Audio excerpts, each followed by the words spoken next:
December 1979. A shadow falls over Afghanistan as the Soviet Union launches a fateful invasion. For a decade, this rugged land becomes a battleground, testing the limits of a superpower and igniting a conflict that would reshape the world. From rural revolts to the rise of global jihad, this is the Soviet invasion of Afghanistan, a war that would echo far beyond its borders.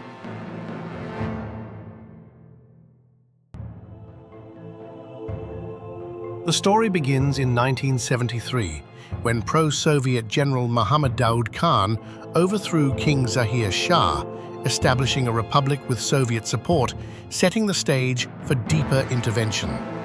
5 years later, on April 27, 1978, the Saur Revolution erupted as Afghan communists of the People's Democratic Party of Afghanistan, or PDPA, overthrew Daoud in a bloody coup.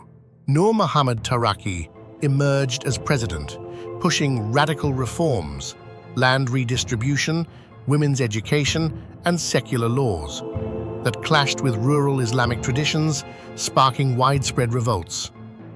By March 1979, the Herat uprising saw 200 Soviet advisors killed, prompting Taraki's desperate plea for Soviet troops, a request Moscow initially rejected, wary of entanglement.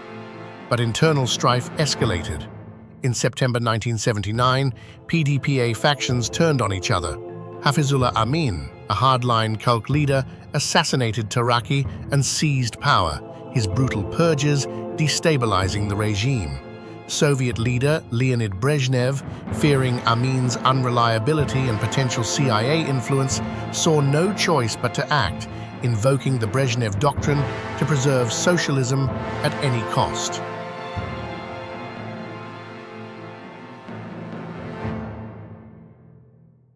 The invasion began on December 24, 1979, as the Soviet 40th Army, 30,000 troops, crossed the border from the Uzbek SSR. The 103rd Guards Airborne Division parachuted into Kabul, seizing the airport with precision strikes.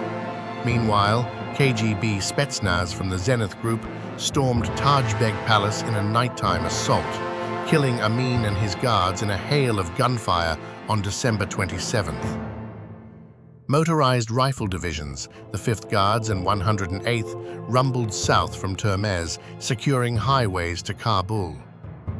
The skies buzzed with Antonov AN-12 and AN-22 transports airlifting troops, MiG-21 and Mi-23 fighters providing air cover, and Mi-8 helicopters ferrying supplies.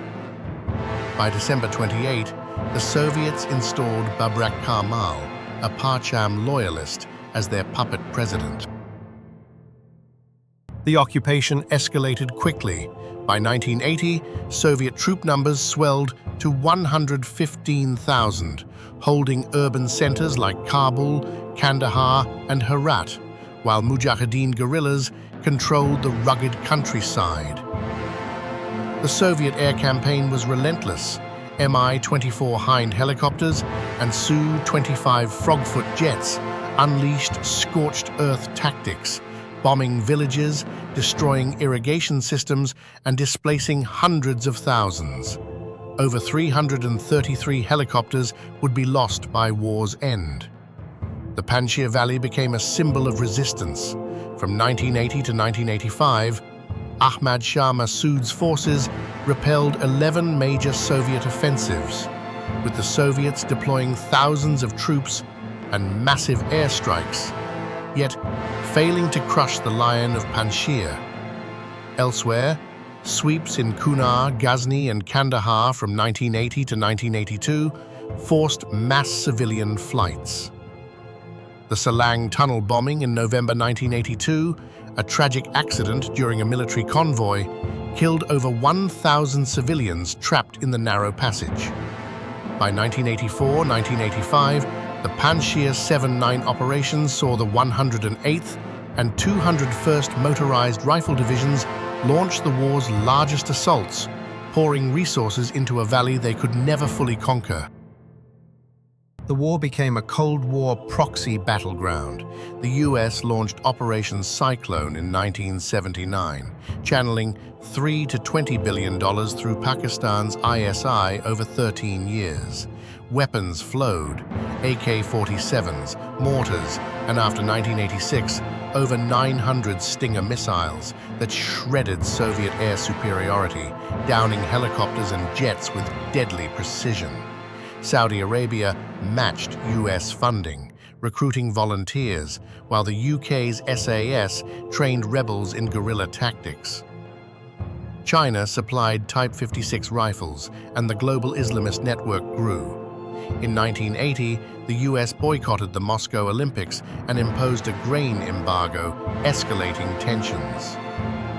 This support transformed the Mujahideen into a formidable force, turning the tide against the Soviets.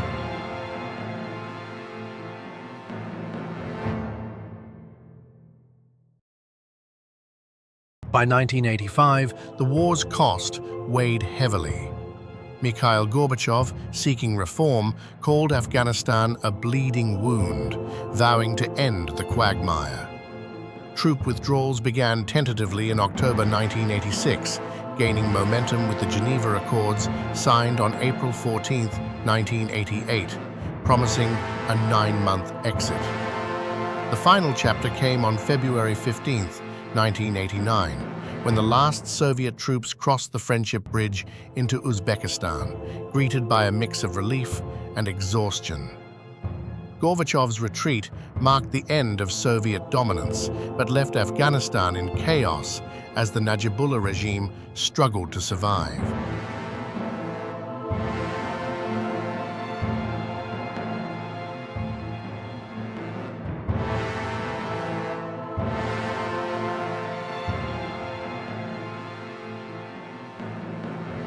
The human toll was staggering: 14,453 to 26,000 Soviet soldiers dead, 1 to 3 million Afghans killed, and over 5 million refugees scattered across borders. After the Soviet withdrawal, the Najibullah regime collapsed in 1992, plunging Afghanistan into a brutal civil war. The rise of extremism followed. US-funded weapons later armed the Taliban, who seized power in 1996, and Al-Qaeda, founded by Osama bin Laden in 1989-1988 after his Mujahideen training. Dubbed the Soviet Vietnam, this war hastened the USSR's collapse in 1991, leaving a legacy of conflict, landmines, and a breeding ground for global terrorism that resonates to this day.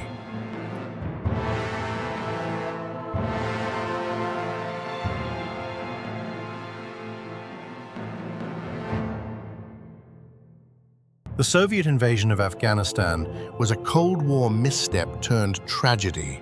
Brezhnev's intervention met fierce Mujahideen resistance, amplified by the Stinger missile in 1986. From Gorbachev's retreat to the rise of the Taliban, its unintended consequences shaped a century, a stark lesson in the perils of foreign occupation.